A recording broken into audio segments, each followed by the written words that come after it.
pak para përfundimit të shtëpisë më të famshme në Shqipëri, një gjest jo i hishëm i Jozit kundrejt gjestit bëri xhiron e rrjetit aso kohe. Së fundmi, Joz Marko ka komunikuar me ndjekësit e tij përmes një sesioni pyetje-përgjigje në Instastory. Një nga fancat i rikujtoi një nga momentet më të përfolura të qëndrimit të tij në shtëpinë më të famshme në Shqipëri.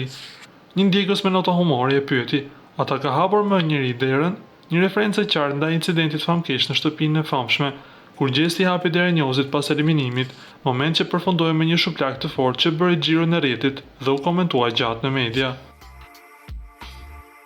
Jozi nuk nguroi të jap një përgjigje me ironi të hollë duke shkruar: "Edhe pa trokit hiç", duke kthyer në vëmendje të ngjarje që vazhdon të mbetet një nga skenat më të bujshme të edicionit.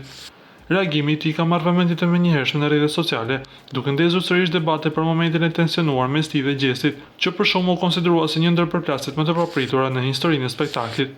Pas përfundimit të eksperiencës, të dy artistët si Jozi ashtu dhe gjesti i janë rikthyer karrierës muzikore.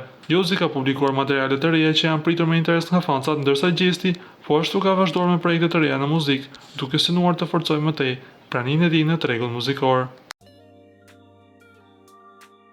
Ju lutem klikoni tek butoni subscribe për të marrë të rejat më të fundit nga showbizi shqiptar.